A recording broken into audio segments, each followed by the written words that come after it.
It is my first show of 2025. I can't help but be excited for everything that lies ahead. Welcome to the Fantasy NBA Today podcast, a sports ethos presentation hosted by yours truly, Aaron Bruski and FSWA Hall of Famer Steve, Dr. A. Alexander. Today, we're going to be breaking down the Friday and Saturday slates. I don't know what day it is, but I presume that's today and tomorrow.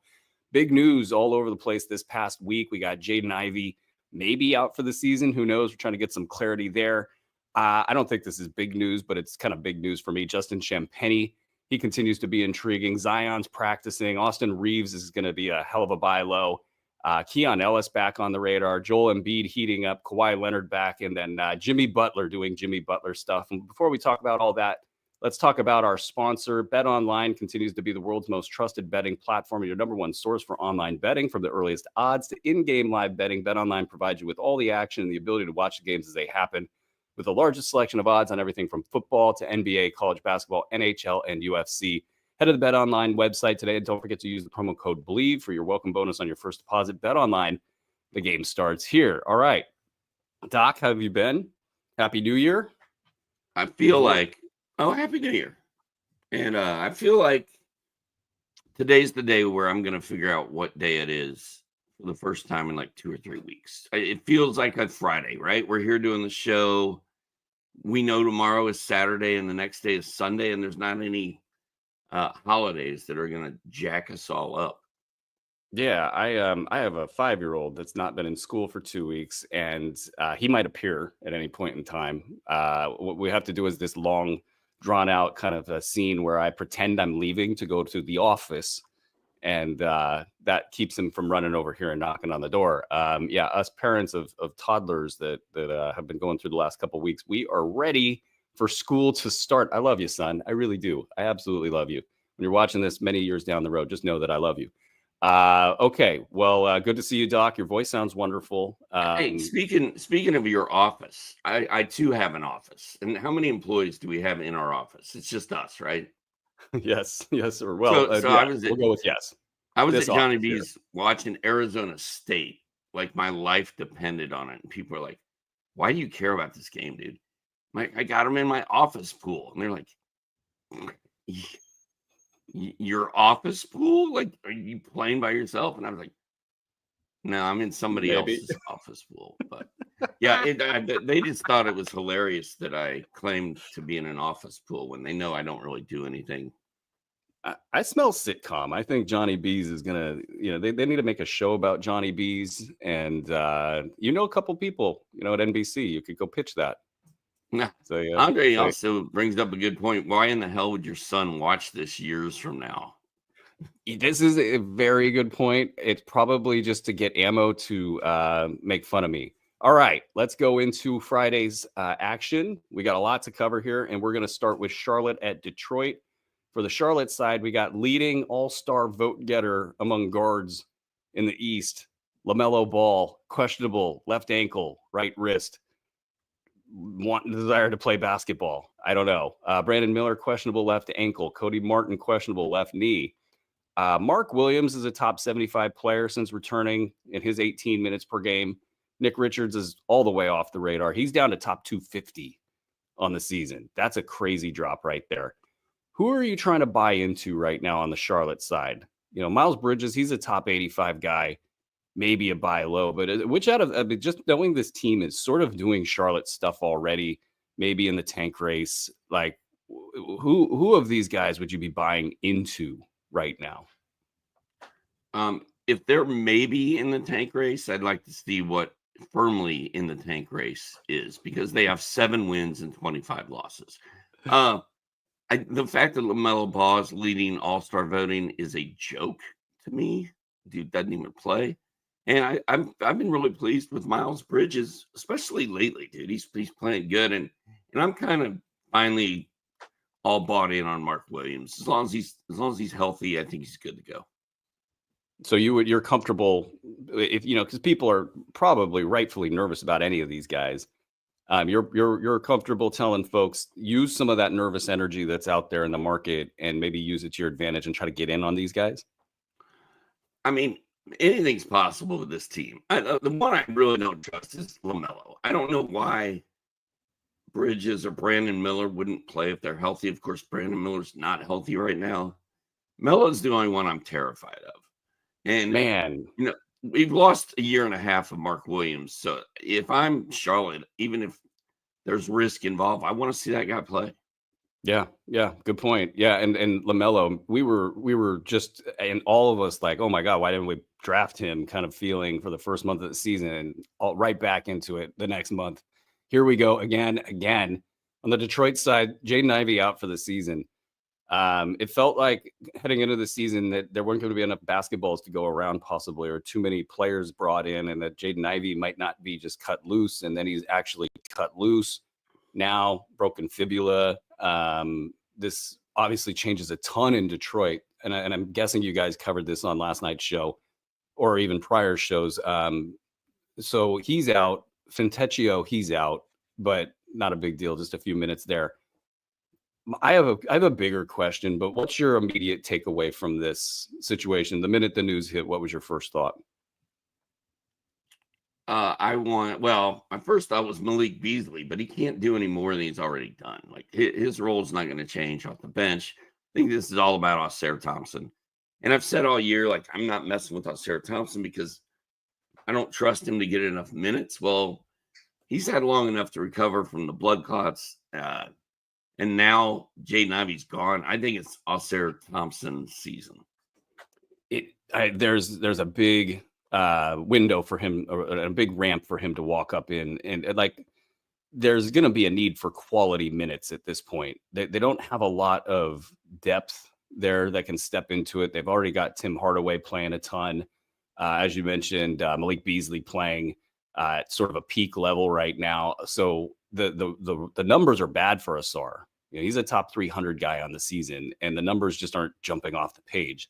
But I kind of feel like what happened in the early part of the season last year for him is kind of a harbinger of things to come. What his brother Amen Thompson is doing in Houston, where maybe he's down a game or whatever's going on there, and they've obviously got a lot of depth there, and that's playing into this. But sometimes you just see Ausar just disappear, and then boom, 7 defensive stats in a game to go with a bunch of boards and whatever the extras are for these two guys. They kind of shift around a little bit in what they do. I can't make the statistical case that he's going to go bonkers just because of the numbers currently, and the way that it's kind of played out through the years is off and on for Ausar Thompson. But yeah, he's easily a must add. I don't know if would you call him a run don't walk kind of a pickup at this point? I would call him if I have a guy that I want to drop, I'm picking up Ausaire Thompson. I don't know that it's run don't walk because we still don't know. There's speculation here, but he's got 7 steals in his last 2 games, I believe. That's a great sign. That enough right there is that, and the injury to Ivy is good enough for me to go get him. And the bigger picture thing I'm wondering with Detroit is Ivy's just got his fingerprints all over this team. He takes a ton of shots. He's handling the ball a ton. So I don't think he's done a bad job per se. I think the efficiency could be better. Maybe it's just at the foul line that it's a problem. But one thing I haven't seen, Cade's had his numbers and that's been great, but they have a lot of players that aren't productive. Maybe it's the players themselves. Tobias Harris, top 105. Beasley's been better than his season-long numbers at top 140, especially lately. But Jalen Duren, he's been bad all season. A little bit better the last 3 weeks, I should say, though. Top 80 over the last 3 weeks for Jalen Duren. Isaiah Stewart, outside of the top 150. Hardaway, 240 the last 3 weeks. So everybody's kind of struggling. What I wonder is, with one ball-dominant player gone, is it bad because he's good and they need good players, or does this unlock the rest of the guys? And I'm kind of looking at Tobias Harris here. He's top 105 on the season and has the ability to play in the middle rounds. Could he jump up and be like a top 75 guy the rest of the way? So not a lot of love out there for Tobias Harris, and really slow the last 3 weeks, 190. So there might be an opportunity to buy. He gets a boost out of this, I think, for sure. Is he going to become the fixture of your fantasy basketball team? No. In an attempt to make the first game stuck. In an attempt to make the first game something we talk about for 5 minutes long, I will add that it's Simone Fontecchio Simone Fontecchio. All right, let's get to Orlando at Toronto. Hey, 10 minutes in, and we're through one game. That we was are rolling. Did we hit the over or the under? I can't remember. I think Orlando it is at the over. We need to have that as the segment. We'll definitely tick over every time. Orlando at Toronto. Paolo Banchero coming back soon. Anthony Black questionable with a back injury. The only thing that's intriguing on the Orlando side, feel free to fill me in if I'm missing something other than Goga going bonkers. KCP, top 75 last 8 games. It seems like that is a buy or probably a sell high position if you could get anything for him. I don't think you can, but am I missing anything in Orlando? I wanted to say Tristan Da Silva has been balling, but when I was in a slumber / coma on New Year's Day, he was 0 for 6 with 0 points. So, yeah, but he was hot before that, man. He was playing really well at the end of the year. 2026 has not been good to Tristan Da Silva so far, but. I just want to know what you did for your New Year's Eve, but we're gonna keep. I didn't do anything crazy. I was fine. Fine. That's how you just compared to 1989 New Year's Eve. I see. This is why I didn't want to pull the thread because I now want to hear about 1989 New Year's Eve. Toronto. I don't remember any of it. Oh yeah, well that makes perfect sense. RJ Barrett questionable with an illness. Bruce Brown, he's playing basketball.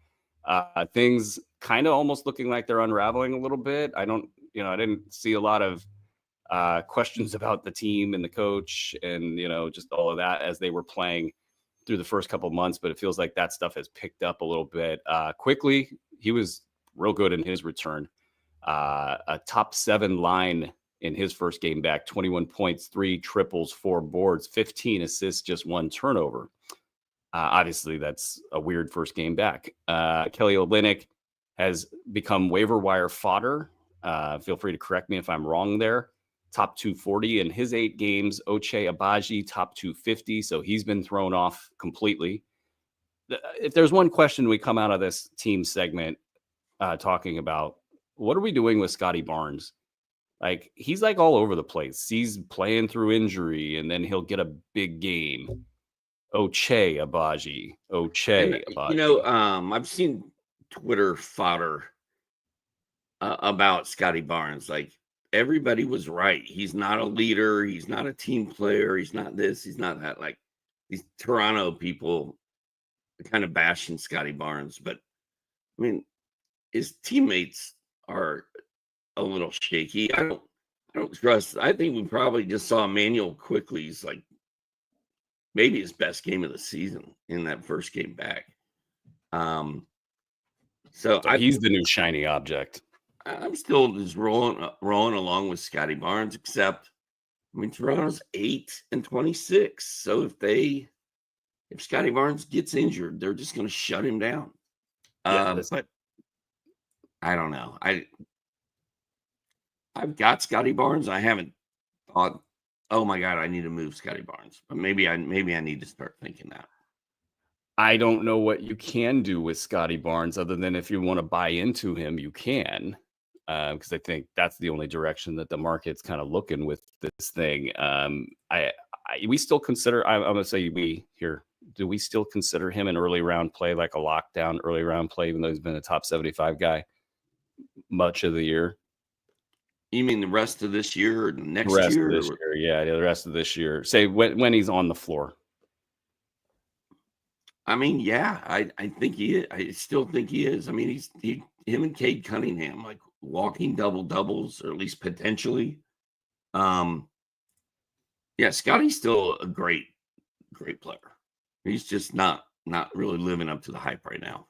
There's a long way to go, man. A lot of these guys turning around in February, so we'll see. It was crazy. I was sitting there thinking the other day, I was like, man, this season's almost over. And then I laughed. It was like, what are we at, the 40% mark for this season? That's we got a lot of basketball left to play in this particular stretch of January to the February trade deadline. But maybe even this month is, to me, some of the best basketball that you're going to see, because teams are still kind of playing across the board hard, though the standings for the tank race have really bunched up at the bottom. You got Toronto at 8, Charlotte at 7, Washington at 6, Utah at 7, and then the Pelicans leading the race with 5 wins. Congrats, New Orleans, and you're a great fantasy team. So I can't get enough of that. Let's get to a game that I think is definitely better for reality than it is for really intriguing fantasy discussion. We got New York at OKC. And for New York, Jalen Brunson questionable with a right calf injury. Miles McBride questionable with a left hamstring. I don't think these guys missed this game, but who knows? The only intriguing thing that I've noticed out of New York is that we've got about 3 weeks of Mikal Bridges at a top 24 position, and then OG Anunoby has switched spots with him, and he's been a top 115 over that span. Do we think – I kind of think it's a given that Mikal can't play at this level going forward. But what about OG? Like, he shot out this season like a rocket. And defensively, he had that pop, and he's just kind of, looking good. And everything prior to that pointed the wrong direction. Like, his time in New York wasn't that great. It maybe like a week or two when he first got there, but other than that, it wasn't that great. And then Toronto, it was iffy, and then he had injuries. He looked really slow prior to the playoffs, and then in the playoffs, obviously, he had that big injury, and he looked very slow. Should there be any cause for concern? Like, should a fantasy GM stop considering him an early round guy and start looking at him as more of a middle round guy? That was a long question. Are you still talking about Mikal Bridges? I kind of forgot where I was at there for a second. Did you black out like it was New Year's Eve in 1989? Maybe. Or is it 1989? I don't know. Oh no, you're talking about OG. OG, yeah, that guy. I do think Mikal Bridges has figured this out and is going to take on a leadership role and kind of ball out the rest of the way. I don't know that I'm with you on him taking a big bath and falling. And I feel like OG, his whole season has been plug along, bam, some monster game or two right in a row, and then plug along. And then he's having a pop game like every 10, 12 days. And I think that will keep his value in sync for most of the season. So, dude, I love what the Knicks are doing. I love the way they're just cruising along. I love the way Tommy's playing every guy as many minutes as they could possibly handle. And they're one of the best teams in the league. And what do you think about reliable fantasy squad out there? They're very reliable for fantasy. What do you think about Cat? Do you think that, we've seen all the bad Cat stuff for so long, and it's followed him, and he's got the rep and all of that, but he lands in the best possible place to become the guy everybody wants him to be. I mean, this Knicks team, they just exude coolness. They've got that edge that, they just win that mental game where Cat has always lost that mental game. Do you think he is able to turn the corner playoff wise, stop making dumb fouls, play with that edge, play with that toughness, etc.? I'm sold on Cat, man. I think he's totally bought into the system. I think he's kind of become a warrior. And I was worried when he went to New York about the spotlight of New York and him not being able to deal with it. And having some of the old demons come around, but I'm no longer concerned, man. I think all of those guys would run through a friggin' brick wall for Tom Thibodeau right now, and they want to win a title, and they know that the window's not going to be open forever. So I think this is the year of the Cat. You know what would really make them just awesome for the playoffs is if they could trade for Dante DiVincenzo. Let's talk Oklahoma City. Alex Caruso doubtful. SGA taking over the number 3 slot in fantasy in 9 category formats. This seems very straightforward. Isaiah Hartenstein, top 45 this season, top 30 over the last 3 weeks. Is this the time to sell high on Hartenstein with the return of Chet Holmgren?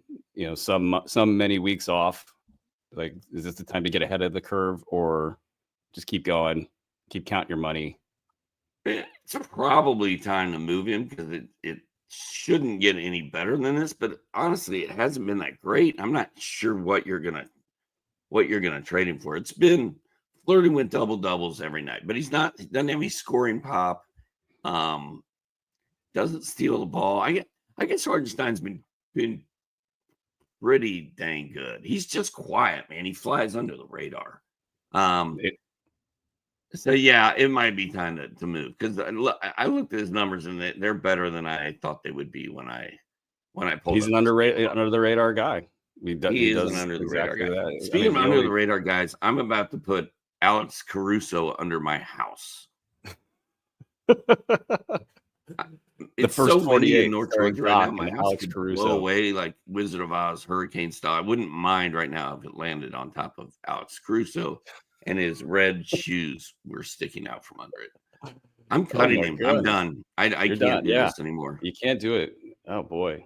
Hey guys, you enjoying the live show? If you're watching on YouTube, drop a thumbs up on this video. If you're tuning in on Twitter, please give us a follow at Ethos Fantasy NBA. And if you're listening on the pod feed, do us a solid, give us a 5-star review. Doc will not send a house to crash on top of you. I really don't wish ill on Alex Caruso. I just want to drop him off my fantasy Are we sure about that, sir? Are we sure about that? Let's get to Washington at New Orleans. Bilal Coulibaly suddenly out with an illness. We got Justin Champagnie to talk about. Bub Carrington, he looked like things were really bad. I mean, I was just kind of getting reports from the phone and like from the Sports Ethos app, and it just was like, oh man, Bub's gonna be out for a while. That's not great. But he's back off the injury report, and somehow he's actually been valuable in fantasy leagues from a category perspective, top 60 over the last 3 games. Efficient basketball during that sample. I don't know if that's because they've got other players there. You got Malcolm Brogdon there, and he can kind of just be a little bit more efficient with the way he approaches his shot diet. But I'll get your thoughts there. And then, are you in or out on Justin Champagnie being like a mid-round guy the rest of the season, or being an upside guy the rest of the season? He's a top 80 guy in 14 games in 25 minutes per game this season. Bub Carrington took a shot to his head. I was with you. I was reading about it. I was like, oh God, this guy's going to miss a month. And I don't even know if he missed a game. Like he was right back out there. Maybe that knocked some sense into him. Maybe it made him a more efficient basketball player. I don't know, but he's been better since he's been back. So I like seeing that. And I'm kind of out on Justin Champagnie because Kyle Kuzma has arrived back on the scene on his golden chariot. And he hasn't done a lot in the last 2 games. But if he's going to start and get these minutes, I don't know how Justin Champagnie can keep it going. My kingdom for the Kings to trade for Kyle Kuzma. Not just for Justin Champagnie's fantasy value, but I want the laughs. They're seriously interested, but there's another story. New Orleans, that fantasy squad, I just love these dudes. Trey Murphy, top 15 last 8 games. Herbert Jones, top 90 last 8 games. They're not like extraordinarily valuable. I mean, you've got CJ McCollum, kind of sub top 100. DeJounte Murray is just going to live at top 75 apparently for the entire season. He's going to sit in a season-long shooting slump. That's what it looks like. Or they turn the corner somehow. I don't know how much. Like, I guess these topics might not be linked, but like you've got Zion doing some non-contact practice, and there are reports out there that's basically like, this is good not only if he wants to come back for New Orleans, but if he gets traded, ramping him up so he could actually play for the next team is a good idea. So it feels like this is a ramp. He's kind of week to week right now. It's like a ramp to the trade deadline. I mean, I can't believe we're actually getting to a point where we're talking about Zion possibly being traded. Brandon Ingram, I don't think he plays another game for New Orleans unless Zion gets traded. Like, it kind of feels like an either or there. So you got these 2 big pieces that are just hanging out there. And does this franchise, like, how are you cracking this code? Like, I'm trying to figure out a way that DeJounte Murray is not a top 75 player. And I'm looking at these 2 big pieces and I'm seeing like, this is a mess. If that mess goes away, maybe it unlocks DeJounte. But when you look at New Orleans, what do you think? Like, how are you breaking them down? I guess DeJounte can't play with other guards. He couldn't play with Trey. He's not exactly killing it with CJ. I think Murphy's good to go the rest of the way. I think Herb's good to go the rest of the way. I think Eve Misi is good. And I've got him on a couple rosters and I enjoy it. And Player of the week. This team just is what it is, man. Andre in our pregame meeting today said something about Zion was donating a bunch of money for New Orleans after the terrorist attack. I was like, oh my God, that's the first time I've heard. It just felt weird hearing Zion Williamson's name in regards to what we do, because he's not there. So I don't know, man. I do not love this squad like you do. Oh, I Brandon love Boston's been a huge disappointment. It might be that Trey Murphy's a top 15 guy. I had him rated highly. The injury knocked him back a little bit, and he was falling in drafts like crazy. And then it was just like, how much Trey Murphy am I going to actually have? And, so I'm thrilled with the way things are turned out. And obviously a big Herbert Jones guy. But like Brandon Boston, that's another question I had. I didn't know if we would get to it. Like, are you trying to kind of stash Brandon Boston at all still? I kind of feel like that's a no on your face. Well, there's a silly season hero inside Brandon Boston waiting to be unleashed. And, the most important thing about the Pelicans is what you said at the very beginning. They've won 5 games, 5-29.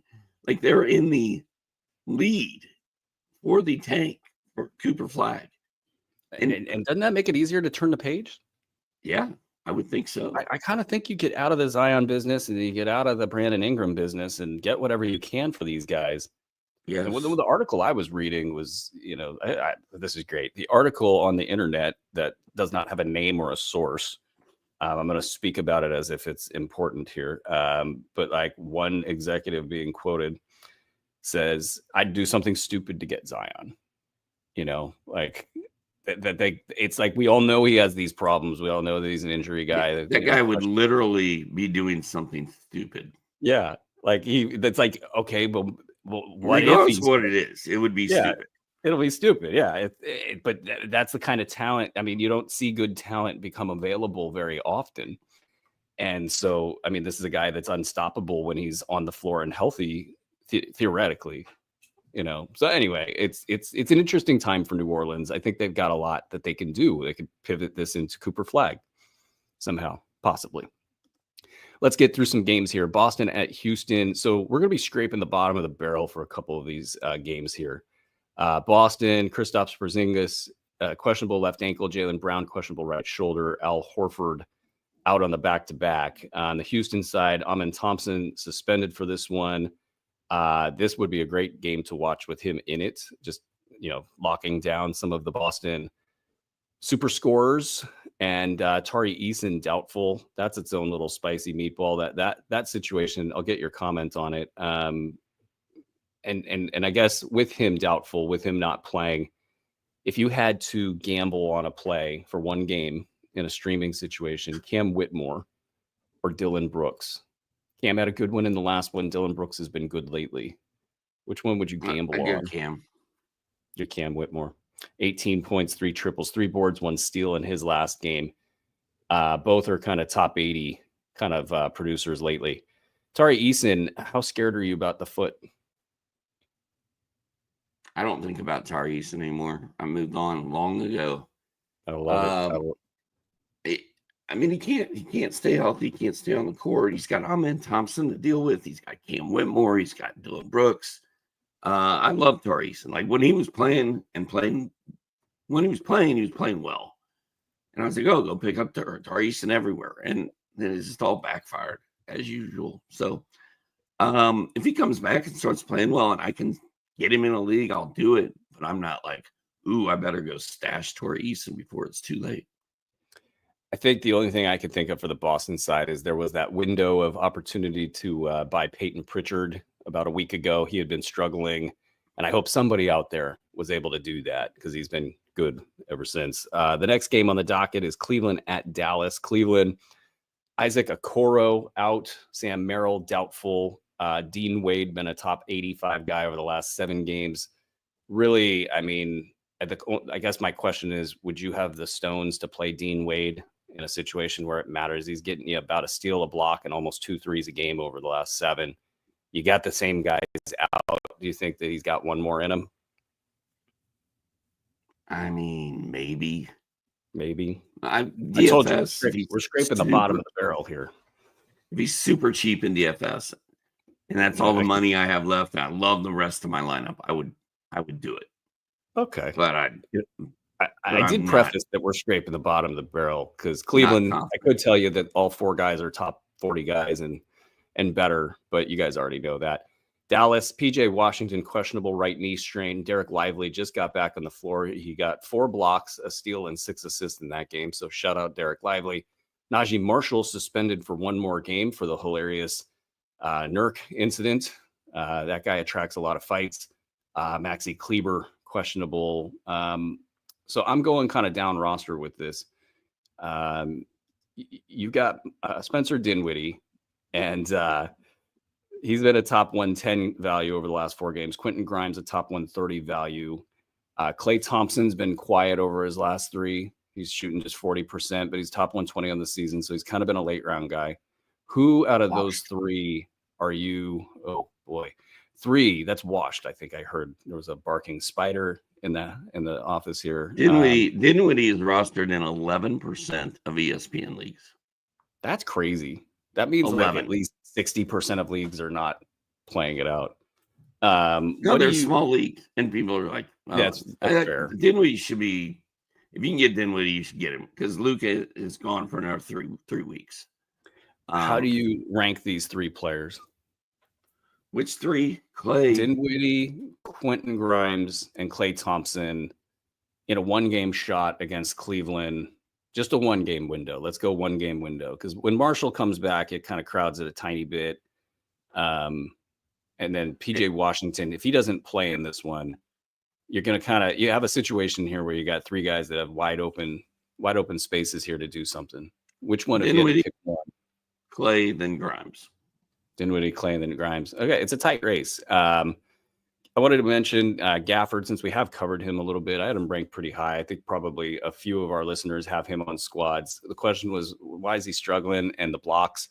Well, he's responded over the last 4 games, 3.3 blocks per contest. Some of that is Derek Lively not being out, but at least it's a good sign there as we watch this sort of long term. And for my money, I would say this might be your last time to get a good buy low in on PJ Washington.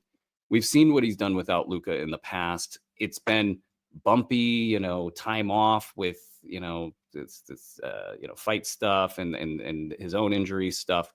I think that there's a nice little window here if you want to try to get PJ Washington, thinking about a 4-week surge out of him. All right, let's get to the next game. San Antonio at Denver. We've got San Antonio with Jeremy Sohan out with a back injury, and maybe I'll start there. We won't just kind of roll through this. We'll just start there. Any concern if you're a Sohan GM that, okay, it's great that you're playing with the bigs down low. You're getting all these big men minutes. They're making your fantasy game nice and tight. But is there any concern here that he's got some durability issues? Not really. Yet. We'll see. We'll see how long this lasts.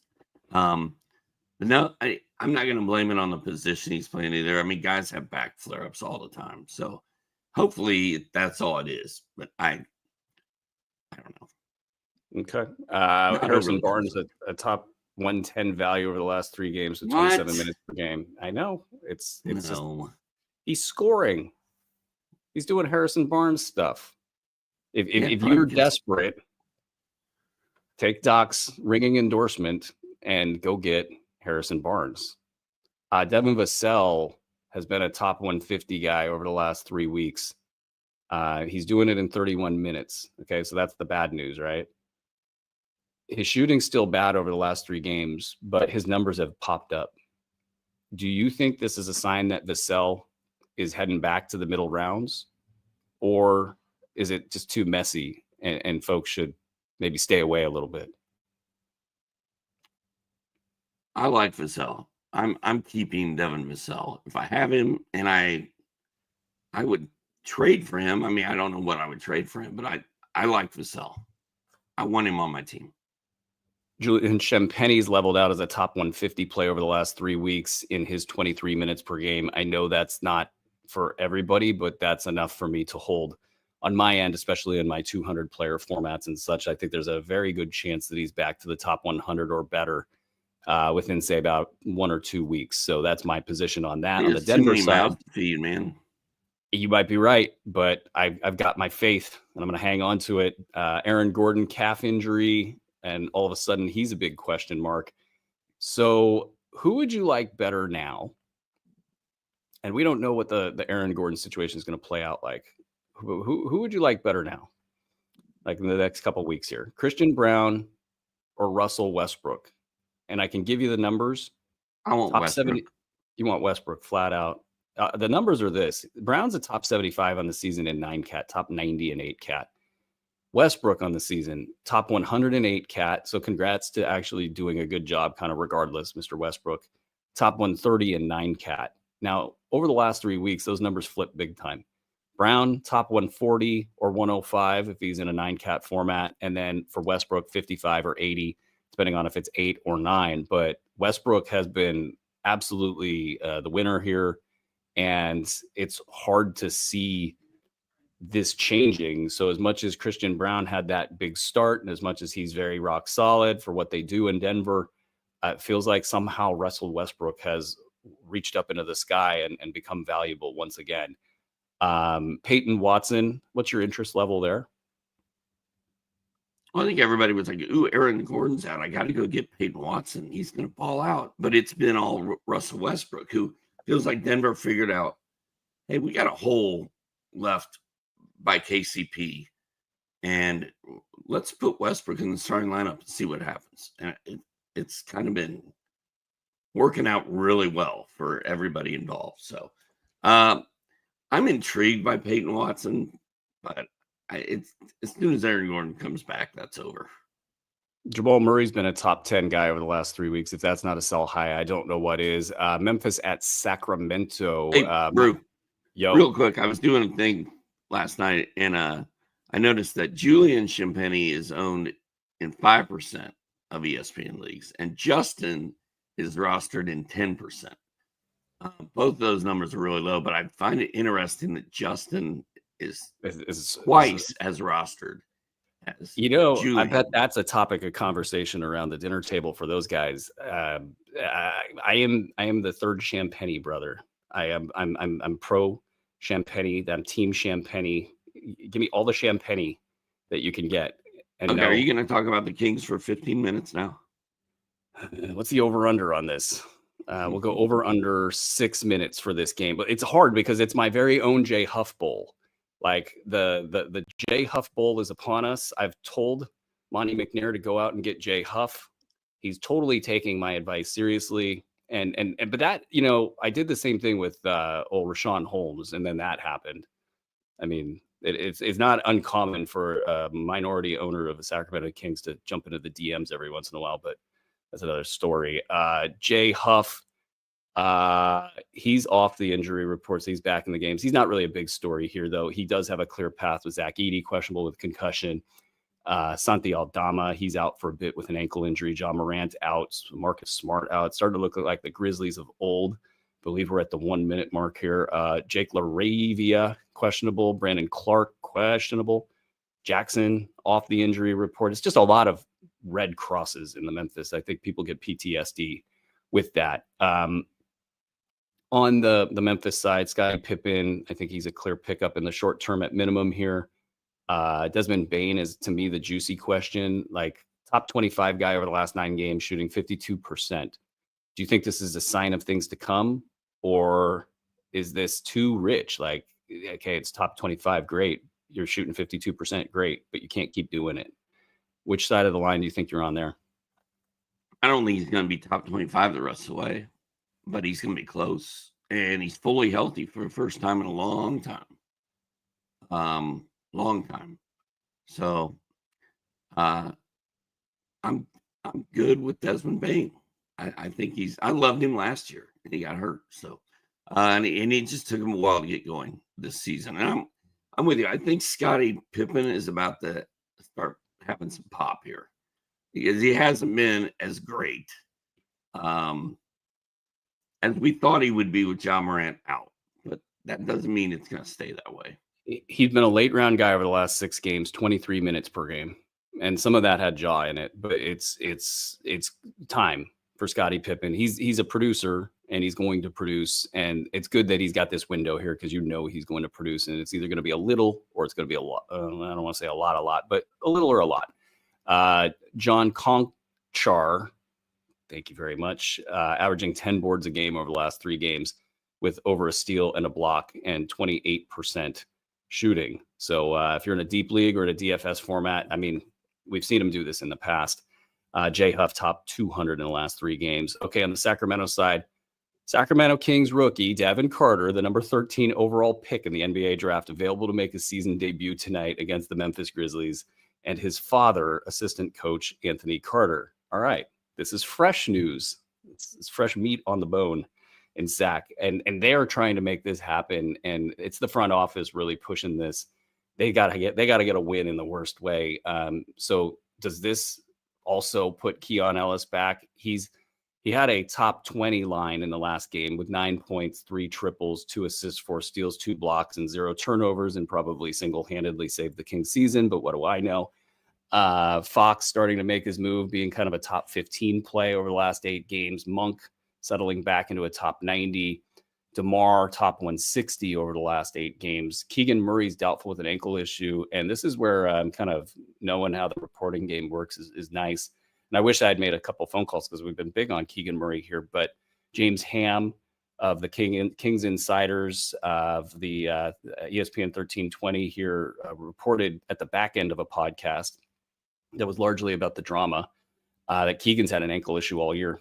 And he's just been trying to play through it. So if you're wondering why Keegan Murray's all of a sudden not good, maybe that's a part of it. So that's just kind of floating around here. He's doubtful. But other than the chaos, other than DeMar DeRozan possibly being asked to come off the bench, and maybe his value is a little bit wonky right now, are you trying to make a move on Keon Ellis right now? You know, everybody knows I am, but like, what about the sane person in the room? That's reasonable, that has morals guiding his fantasy basketball play. What about you, sir? Well, my problem is that I'm not in these 200 player leagues that you're in, not as many of them. So I play in mostly standard leagues with regular rosters. Like Keon Ellis is not really on my radar unless I'm in a really deep league. Although I do think he could end up being, you know, a silly season hero type of guy. It would make sense, especially if the Kings don't get it turned around and start playing better. But Keon Ellis is not really someone I think about very often. I love it. I think about him 24 hours a day. Atlanta at the Lakers. Atlanta, Jalen Johnson, questionable right shoulder. Trae Young, questionable. What else we got? Nance out for a very long time. And not really a laughing matter, but Onyeka Okongwu, he's been decent in his couple games back. Clint Capella hasn't been good. Where are you at with these Atlanta Hawks right now? I love them. I love Jalen. I hopefully Jalen's going to play. I've got a lot of Jalen. Jalen and Dyson have reinvigorated this team. Trey doesn't have to be the man. DeAndre Hunter has been borderline 6th man of the year, borderline all-star-ish off that bench. And Okongwu and Capella, it's a lot easier not to be mad at Clint Capella for being in the way of Okongwu when they're both playing well, they're both contributing, and the Hawks are winning. So you got Bogdan. Kind of got him on cruise control. Yeah, I'm actually kind of want to be a freaking Hawks fan. It's fun watching them. I like the way that they're balanced. You surround Trae Young with defenders and athletic types. This is good business. And Trey's now a top 15 guy in 8-cat, top 40 in 9-cat because of the 4.5 turnovers. But that climb back into the areas in which he was drafted has been nice, I'm sure, for fantasy GM. Some big poppy numbers. And then Bogdanovich, questionable with the left leg. We've talked about him quite a bit, how we're not so sure he's going to be what he was last year. I think that's pretty clear. It's just a question, can he bounce back at all? Vit Krejci and Gary Bird, Garrison Matthews have been late round guys over the last three games. So if you're looking for somebody at the back end of a deep league roster or a DFS play, give them a look. Los Angeles Lakers. Anthony Davis, questionable, ankle. Gabe Vincent, doubtful, oblique. I will gush about Austin Reeves for however much time I get to. Max Christie had a good game. Is any of that real? What do you got out of Lakerland? Dude, Max Christie is real, I think. He had He's a real career person. high 26, I think, 28 points. But Yeah, he's been starting for them. He's been getting 30 minutes. He's gotten 30 minutes in 4 of his last 5 games. He's gotten at least 32 minutes.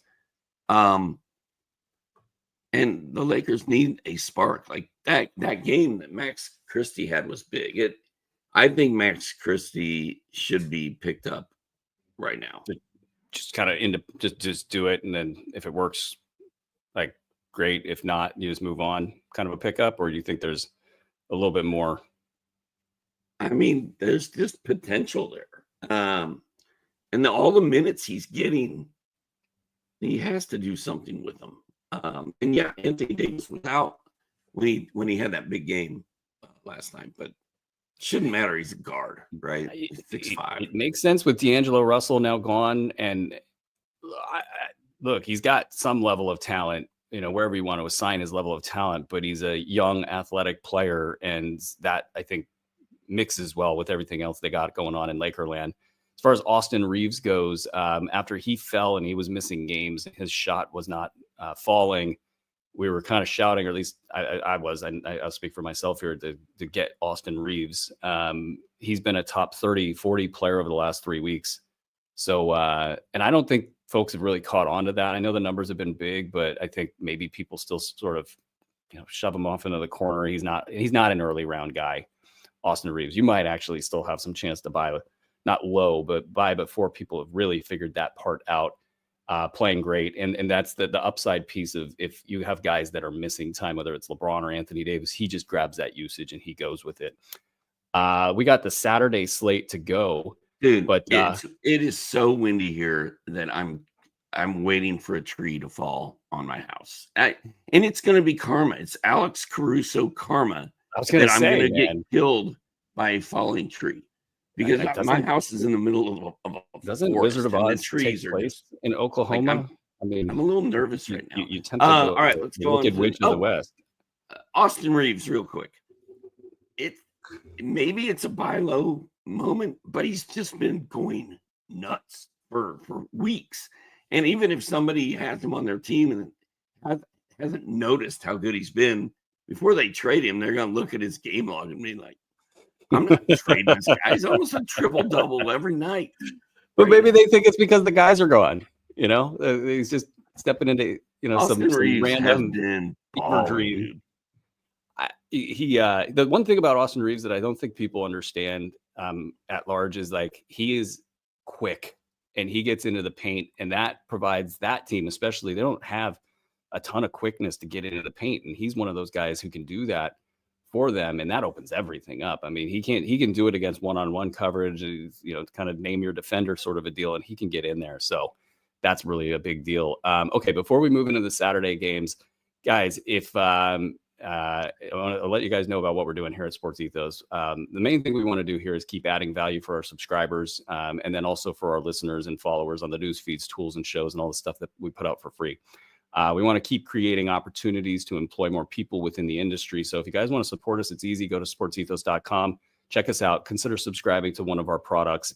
It's the easiest way you can support a company that's trying to reinvest in the industry year after year. Okay, let's get back to the Saturday action here. Philadelphia, Brooklyn. Joel Embiid played last night, so he's probably already ruled out.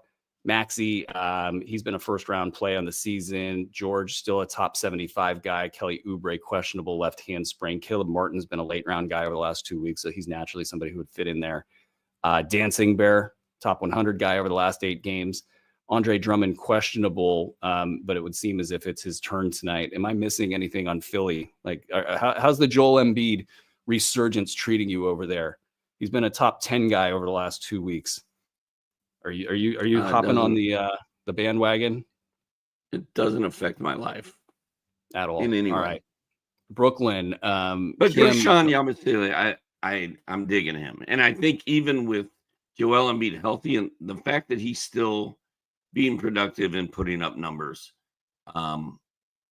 is positive. And I think he's a hot pickup right now. I think he should be rostered. I'm getting yelled at. I thought I said Joel. I literally spell it out Joel on my sheet here. Brooklyn, Cam Johnson now doubtful with an ankle injury. Sacramento's going to throw like 5 million draft picks to go get that guy. D'Angelo Russell carried off did I see that correctly? He was carried off the floor with cramps.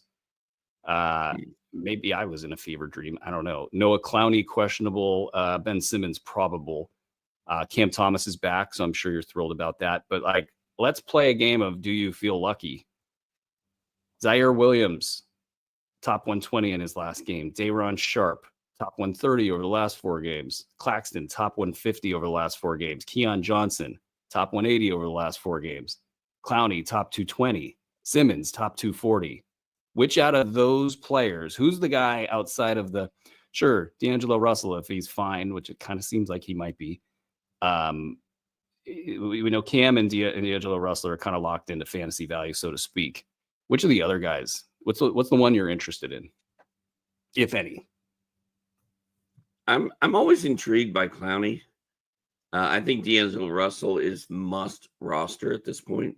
And out of the guys you mentioned, Nick Claxton has caught my eye with some big games finally. And we know Claxton can play. He just hasn't been. So I'm going Claxton. Claxton, all right. Let's get into the Minnesota at Detroit game. We've already talked about Detroit, so we'll touch on the Minnesota side. Anthony Edwards has been a top 40 play on the season. It's just everything sucks for Minnesota kind of right now. They've been doing a little bit better lately, but really the only good news for this squad has been the push by Dante DiVincenzo lately. He's been a top 50 to 75 guy over the last week or two. Naz Reid kind of back on the radar with top 125 value over the last 7 games. Is there, like, what are you doing? I know Dante's probably already been added in most competitive situations. Like, what you got to read on Minnesota other than all of that? I think they're about to bench Mike Conley and start Dante DiVincenzo. I did see that somewhere. Who said that? I don't know who said that. Was that you and Rick? Good. Good. The guys I trust. I love it. But Conley played 19 minutes last game. He has not had more than like 4 assists or 5 points in like 5 of his. Like, he's so bad. He's completely worthless in fantasy. And Dante's sort of been wasted all year, and they haven't used him correctly. Make the move, dude. Well, I mean, what does Minnesota have to lose? Maybe that will make Anthony Edwards happy and better because, dude, last night, 5 of 16 for 12 points from supposedly the greatest bulldog in the league. Give me a break, dude. I'm so mad at Anthony Edwards. He's mad too. I'm mad at him. He's mad at everybody, and he's mad that he's getting double teamed. He's not like me when I go to the gym. I got all these people guarding me, and I can't score. Well, I suck. I can't score if nobody's guarding me. He's Anthony Edwards. I don't care if 2 people are guarding you. Suck it up, split them, and take it to the rack, and stop shooting all these fadeaway threes. Man, I think there was a Anthony Edwards comparison right there. Doc and Anthony Edwards comparison in that spiel. He sounds like me. I think you said you can't be double teamed and that you would split the double team and take it to the rack and then shoot your free throws blindfolded.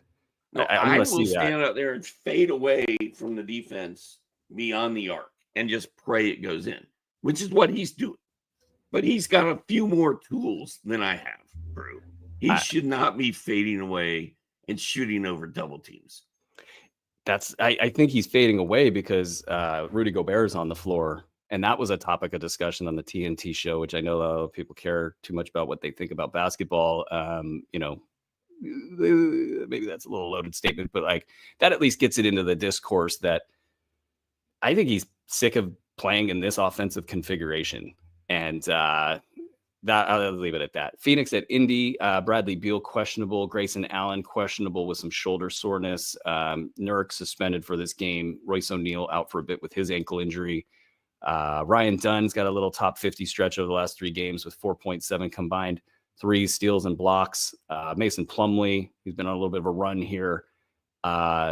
Within all of this, are you personally going to be buying into Grayson Allen, sir? Or,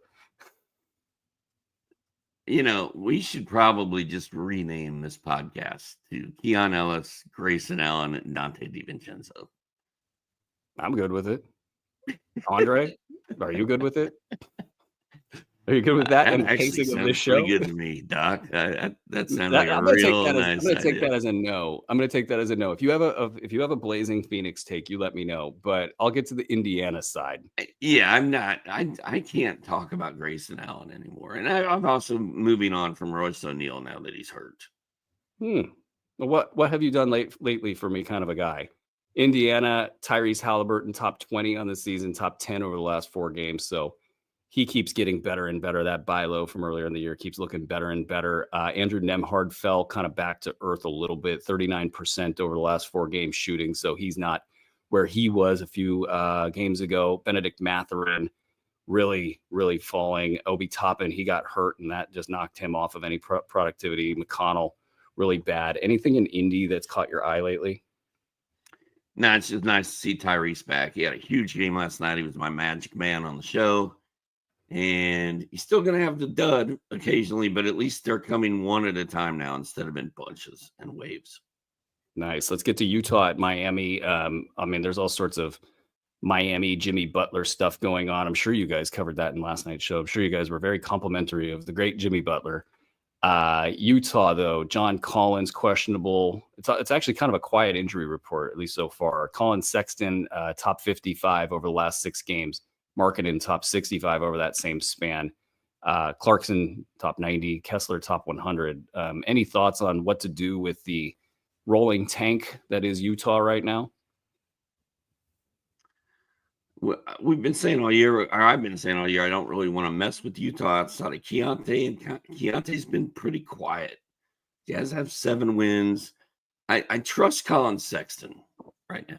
I'm good with Colin Sexton. Tell me one thing about Jimmy Butler that you haven't said that you've already said a lot on last night's show. But is there anything new you'd like to say about Jimmy Butler? I would like to see him get a new haircut, something edgy, something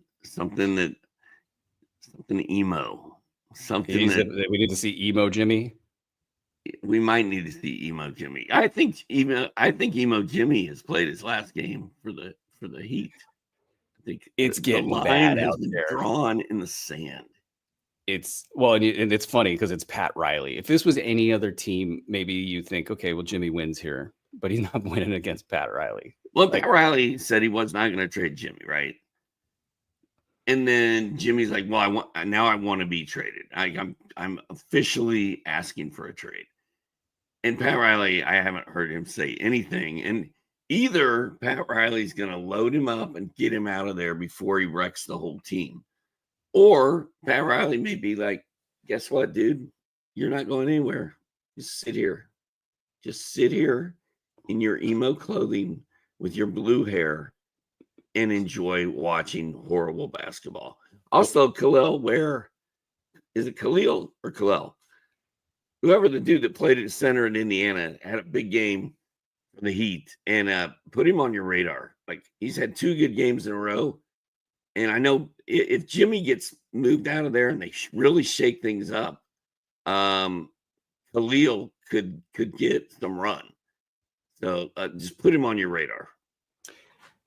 Yeah, I got Terry Rozier on the radar. He has had some games that could have been bigger that were starting to be poppy. And it feels like, it's been really bad for him for a long time. So I don't think people are really, knocking down doors to go get him. And he might be the one that, other than Tyler Hero, starts to absorb the usage that Jimmy's got. And Jimmy, I have a lot of respect. I don't think he's going to win in this situation, but I have a lot of respect for him saying, okay, fine, I'll just go stand in the corner and not do anything. I just think that's funny. Let's get to Portland at Milwaukee. Jimmy has scored 18 points in his last 3 games.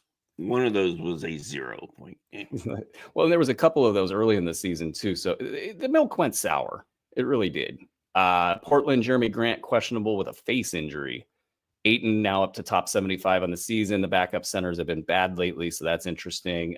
Anthony Simons has been good lately. Denny Avdia has been pretty good. He's turning it over a lot, but he's been pretty good. Scoot Henderson, top 90 in 8 cat leagues over the last 3 games with 3 steals per contest. When you see Portland, what are you kind of keying in on these days? Well, Tumani Kamara has been good. Ayton is totally ruining Donovan Clingan. You can't even really hold Clingan at this point in a 12-team league. That was my next question. And then Scoot Henderson is going to go off again in the second half like he did last year. Like last February, March, and April, he was really good, and he got better each one of those months. And I feel like he's headed back up that ramp, getting ready to take off. Nice. Milwaukee, AJ Green, questionable. Andre Jackson, probable. Bobby Portis has a month of top 40 value. Where do you draw the line with him the rest of the season? I mean, that's a long time to be that good after being really bad prior to that. What's Portis like for you?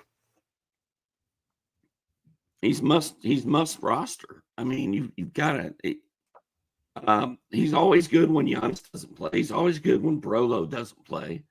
Brolo is up and down like the waves on the ocean right now, and Portis has been a stud basically for a month. So, and we know Portis. We know his game. We know this is more who he is than who we saw the first couple months of the season. So, I'm locked in on Portis. Interesting thing is that Brook Lopez has been sort of bad during the last 9 games. So a lot of that span, top 150-ish. I think it's definitely a time to buy low. I wonder if these are 2 ships passing in the night in opposite directions. But you're right. Portis is definitely more this guy than he is the other guy. So I think Portis is locked in at least to some value the rest of the way. New York at Chicago. Already covered New York, so we'll touch on Chicago here. Ayo Dosunmu out with a calf injury, hopefully returning soon. Torrey Craig questionable. Who in Chicago right now is catching your eye? Because I mean, we could talk about like the teams maybe pivoting out of Zach LaVine, and kind of go down that road. But I feel like we go down that road every time we talk about him. Kobe White is struggling with his shot right now, and especially from downtown. I think he's at like 3 of 15 or something over his last 3 games. So he's in a little bit of a slump. I think now is probably a good buy low opportunity on Kobe White. Zach LaVine could go away at any time. I would assume he was already hurt. So I think it's a good opportunity to look at getting Kobe White. That's my big takeaway here as well. And maybe even like Josh Giddey had those big noisy lines, but then like kind of came crashing back to earth a little bit. I feel like Josh Giddey might still have way more name value than fantasy game. Pat Williams has been a little bit valuable since returning 6 games of a top 90 value under his belt. Jalen Smith has been averaging a 111 over the last 2 games in 16 minutes. Lonzo Ball's been a late round guy over the last 3 games. So there's like things to talk about, but maybe not so much anything in like the immediate future that's going to pop for the aforementioned guys. Memphis at Golden State, keeping it moving here. We've already talked about Memphis. Golden State, Brandon Pajemski out, Gary Payton out. Trace Jackson Davis had a little bit of a slow night last night, but he's been a mid-round guy for a week or 2. Kuminga going bananas. That's probably got you pretty happy over there. Don't you have a lot of Kuminga over there? I just like him. Yeah. They certainly changed their tune in Golden State, like kind of almost overnight. Like everybody appears to be all in on Kuminga now. Steve Kerr sounds like he's all in. Draymond Green sounds like he's all in. It feels like the organizational pivot has taken place there. How do you prognosticate the rest of his season? Is this the launching pad? Is this the time that he goes bonkers, or are we looking for some inconsistency in the rest of the season? I mean, I think he's going to continue to be inconsistent. He's coming off the bench. He's not guaranteed anything. He's not automatic. He's just playing well, and he's hot. And hopefully it continues. But I don't really feel that much differently about him now than I did 2 months ago. He's playing better, but I'm not pretending like that is who he is now. Low and steady. I love it. Dennis Schroeder's got a pair of top 100 games. I'm all the way out on Buddy Hield, by the way. I don't think he's a cockroach. I take it back. His fantasy value does not survive wherever he goes. Rest in peace, cockroach, Buddy Hield. Atlanta at Clippers. So we've talked about the Hawks and the Clippers. It's our final game on the docket here. Kawhi Leonard is back. How are you handling it, sir? He's back? I believe so. Don't quote me on this. Are you saying he played in a game? And I missed it? He's coming back. He's coming back. Santa Claus is coming to town. He's aiming to return tomorrow. Leonard is coming to town. I don't want to ruin anything for any of our younger listeners, but I believe in Kawhi Leonard about as much as I believe in Santa Claus. Dude, my son is watching this show. How could you possibly live with? Well, that'll be 8 years from now when he's old. He'll be a lot older. He's still gonna believe, damn it. So I mean, I haven't. I'm still. Did you put out a single sell high offer on any of your guys? I'm still shook up that Norm Powell had his worst game of the season last night when James Harden was out, and Amir Coffey just went ballistic, and it just hurt me in so many different ways. But I hope Norm Powell is okay, and I hope Jimmy Harden is not out with this groin injury. I still can't believe James Harden missed an Oklahoma City matchup, but that's weird. That's weird. Yeah, no, we all know what's going to happen. Kawhi's going to come back. It's going to upset the apple cart a little bit.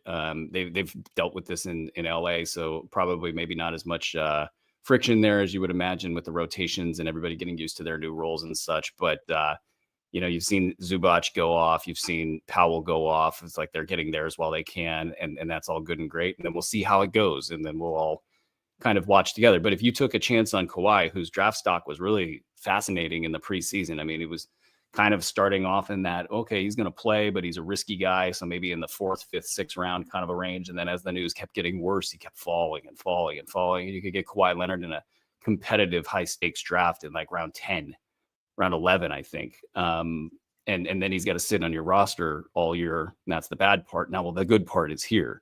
Does he actually have it in him to do something really, really special for folks that took the plunge there? So that shall be fascinating, I should say. Fantasy as well, but fascinating is what I was going for. Okay, guys, I want to, as we wrap up here, I want to thank you guys for listening. Thank you guys for your questions. After the show here on the live feed, we'll keep answering some questions as fast as we can. So hang out for that. But make sure you're subscribing to Fantasy NBA Today podcast. You never miss an episode. We're doing content specifically for each platform. So you want to make sure that you're locked in on each of them. At Sports Ethos, at Ethos Fantasy NBA are the handles across all the big ones: Twitter, Blue Sky, Threads. Just make sure that you're following. And if you're watching this live, don't forget to subscribe to the YouTube channel and hit the thumbs up button as much as you can for us. All that stuff helps us out a ton. We really appreciate it. And go download the app. The app has been my spirit animal, especially through the holidays, and you're running around, you got all this stuff to do, and you can just hit the button, and then the info that you need is right there. So go check that out. I want to thank Andre for another great effort behind the scenes. Thank you, Doc. Thank you guys for being a part of our journey. Let's build something great together. This has been Fantasy NBA Today. This episode has been presented by Bet Online. Until next time, ladies and gentlemen, be well.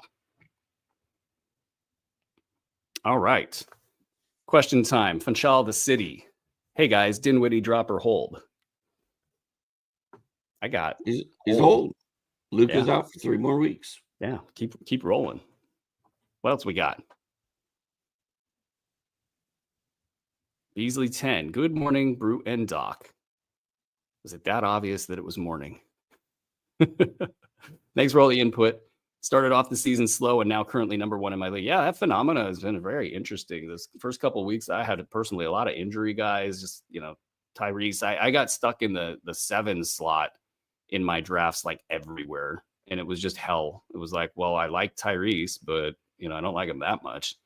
And so when he started off slow, all my teams were dipping, and now they're all rising and in a really nice posture for the second half of the season.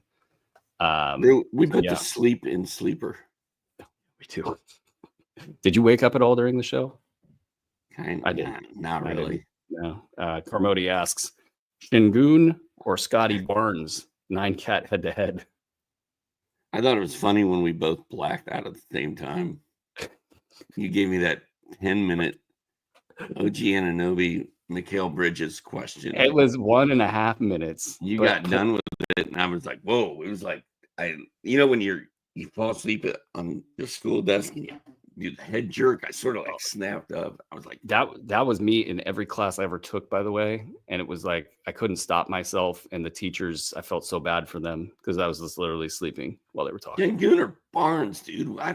That's a good question. Well, I mean, Sengun's kind of a lock for top 40. Barnes is producing at that level, but theoretically has that top, gear of first or second round upside, but they're tanking. I kind of think the answer is Sengun, which is a little crazy, right? Like, given draft status and preseason expectations. Where is Scotty Barnes?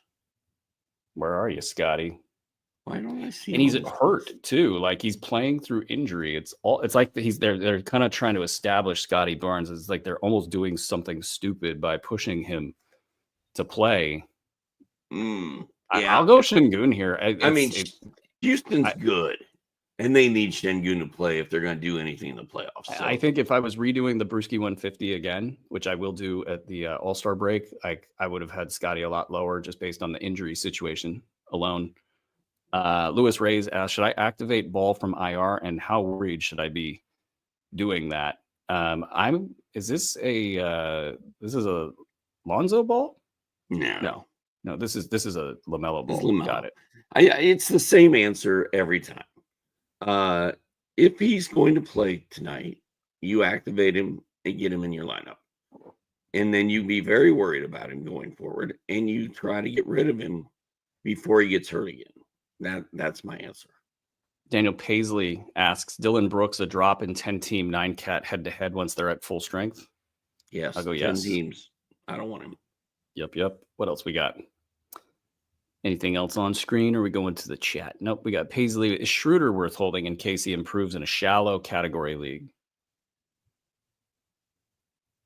I'm not 100% sure this is true, but I think like he at least showed you something in the last couple games. It's true. So I think, yeah, what you got with Cam? What are you going to say? I think, I mean, the question is he worth holding? Yeah, he's worth holding. Will it pan out? That's iffy. Kamla says he's out on Schroeder. I like it. I think Schroeder's going to get run and play and be okay. So I'm kind of trying to add Dennis Schroeder right now. Yeah, I'm more pro Schroeder than I'm anti Schroeder at this point. But I get why somebody would say, okay, this isn't worth my time. I got to move on and keep taking shots elsewhere. But yeah, I'm with you. I think that might be our last one for on screen. We're going to get these from the Discord, which, by the way, you guys got to get into that Discord. Dan Risby, lost on what to do with Ant. Anyone else having this issue in 9-cat? Yes, we all are. Seems like Randall is just a vacuum on offense for any team he plays for. Would you try to move Ant? Like, this is a really good question. You could probably get like a second round value for Anthony Edwards. Yeah, and it is a good question, and it's risky any way you slice it, because we saw what he did to Kevin Durant in the playoffs last year. Like, that was a different guy than we saw last night against Boston. And Ant may be a second half guy. I kind of feel like he is, but I'm telling you, man, he hates his teammates. He hates Minnesota. He hates the fact that it's 8 degrees outside right now and a huge snowstorm's coming. Santa Claus doesn't like the snow? Come on. Like, he's mad about everything that's happening to him right now. So it depends, man. If you can trade Ant to some Ant lover and get the world back, then you do it. It just depends on the deal you can get. I'm not opposed to trading Ant. I'll just say that. I'm that part about the second half, and we've seen him have these surges, and I think Minnesota's got this gravity where it's like it's he's got the juice in that organization. I don't care. Like, unless he's pissed off one of the old or new owners, which I don't think he has, he's got the juice. And I think everybody else moves to the side with that. And if things continue to go the way that they are, I feel like there's another move to be made. How that all plays out or what it is it Rudy Gobert maybe coming off the bench? Is it, more small ball lineups, whatever it is? I think that the next thing that happens is going to be good for him. So great question. Hopefully you got some context for those decisions. Loose Lips asked, Porzingis or Jimmy Butler? Your favorite question in the world. There's Jimmy corn Butler. oil and there's peanut oil. I don't know, man. I tried to. I'm going Porzingis. You going Porzingis? Okay. I'll go Jimmy Butler because I think the interesting thing about Butler is if this changes for him somehow, he's going to have a lot to prove. And I think he's going to want to have, like, he's got an on and an off switch, and he probably, after this is all done, wants to hit the on switch to kind of prove to everybody that he's still Jimmy Butler.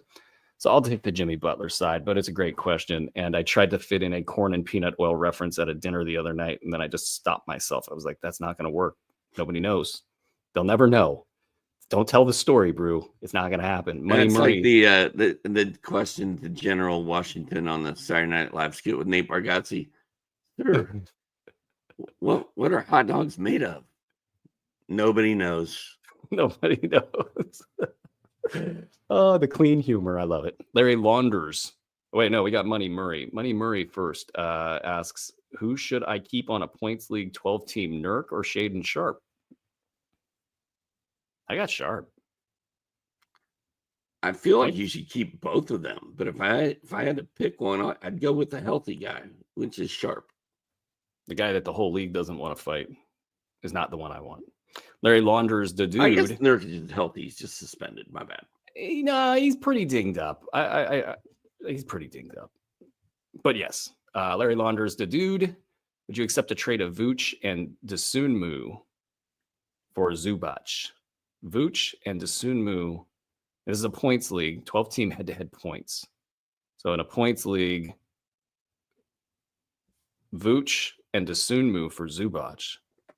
Are we worried about Vooch stopping at some point for the Bulls? That's the only concern, right? Because Zubac he's locked in for his points league value, whatever that is in the point system you've got. Look, Vooch has been amazing, dude. He's been amazing all year. Yeah, I don't. I get Dosunmu, who's. I was right. Yes, who in a points league has. I think I'm rolling the dice. Yeah, I would accept that deal. Plays the whole season. Exactly. Paisley asks, is Dante going to stick or fall away again? I got stick. I think Dante finally is about to go off. I'm excited. Me too. One of my nemesis was able to pick him up in one of those high stakes leagues, and it really grinds my gears. Paisley asks, Maxey or Hallie rest of season? Maxey or Hallie? Dude, over the past 2 weeks, both have been kind of top 12 guys lately. Well, Maxey on the season's been a top 12 guy. Maxey's been like top 5 or 6 over the last 2 weeks. And Tyrese has been down there below him. Maxey's got some Joel Embiid to deal with. Paul George that's not really Paul George. What was the question exactly? Would you rather Maxey or Hallie? Maxey or Hallie? I'm going Maxey. That's a fair pick. I, on the other hand, will take Halliburton and go puke into a trash can right now. Calvin, are you okay out there, Doc? Dude, did you hear that? Like, it's, oh my God. We heard nothing, but we saw the shocked look on your face, like Alex Caruso was going to come flying through your window. It sounded like there was hail hitting my metal roof. 1911 asked Brunson for Jalen Brunson for Anthony Edwards in a 12-team points league. Now, we don't know the points format here, so it's a little tough to weigh in on, but just kind of as it goes. Jalen, are you getting Brunson or are you getting Ant? If you're getting Brunson, do it. That's a great. Yeah. In a points format, I think just the amount of points, rebounds, and assists that Jalen's going to get is generally going to win in most points formats. Okay, that's it. Those are the questions. Thank you guys so much. We will be back. I will be back on Monday. We've got a show coming out tomorrow as well. Monday on the live feed, that is. And then all sorts of Ethos After Dark. And then we got a show tomorrow, as mentioned. Okay, that's it. This episode's been presented by Bet Online. We will see you guys next time.